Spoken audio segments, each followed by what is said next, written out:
ne si qendra e gjuhës gjermane Deutsche në Kosovo edhe si qendër e provimit të SD-s, jemi të shtrirë në disa lokacione, domethënë në 3 qytete të Kosovës, Prishtinë, Gjilane dhe Mitrovicë. Tash numri varion, mirë po nëse marrim një shifër mesatare të kursantëve, sillet diku rreth 200-250 nxënës që janë vazhdimisht duke ndjekur kursin e gjuhës gjermane. Për periudhë vetore, domethënë është fjala mesatarisht, sa nxënës kemi tani, për tani. Sepse kjo mund të gritet, ka periudha kur ka më shumë interesim, ka periudha kur ka më pak interesim. Tani për shembull është një fazë interesante vera, është një stin shumë, domethënë tash sidomos prej se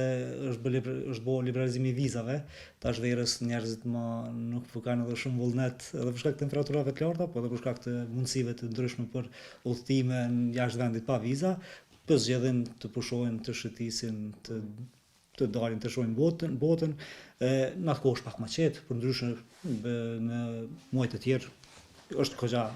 stabil kështu. Po, i kemi tash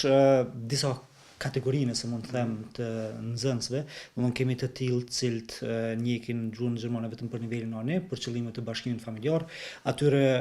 nuk ju nevojitet më shumë se niveli A1. Disa prej tyre vazhdojnë, sepse derisa janë duke prit vizën për shembull për të shkuar në Gjermani,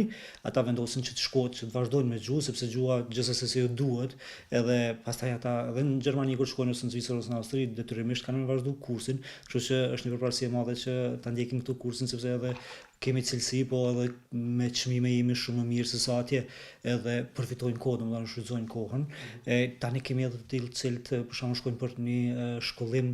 profesional. Atyre ju duhet niveli A2 tasë. Ka edhe të tillë që shkojnë për profesion,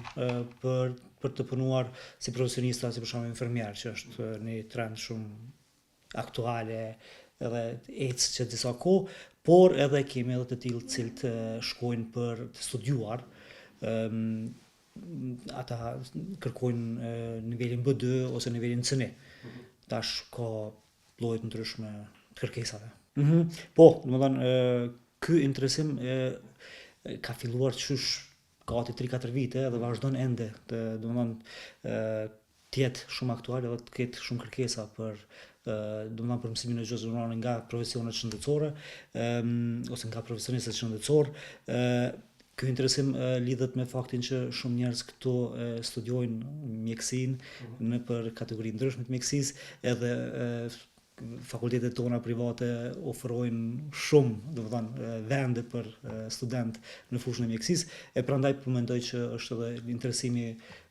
konform këtyre numrave, vazhdon interesimi edhe për të mësuar gjuhën gjermane, sepse shumica të cilët, sidomos infermierët, të cilët studiojnë infermeri, dëshirojnë të vazhdojnë të punojnë në Gjermani për arsye të ndryshme, ndërto me siguri është edhe kushtet e punës. Po, nëse flasim për një nxënës mesatar, tash niveli i parë përfundon afërsisht për 3 muaj, edhe niveli i dytë po ashtu, edhe i treti, domethënë afërsisht 8 muaj ashtu, deri në 9 mundet me përfundu nivelin B1, ka edhe spitale tash, së që kërkojnë edhe nivelin B2, nëse kërkohet edhe një tillë, domethënë diku ne arrim 12 muaj orëshin. Unë besoj që rreth mesatarisht në 12 muaj një person është i gatshëm të zotërojë gjuhën për të punuar në fushën e infermierisë.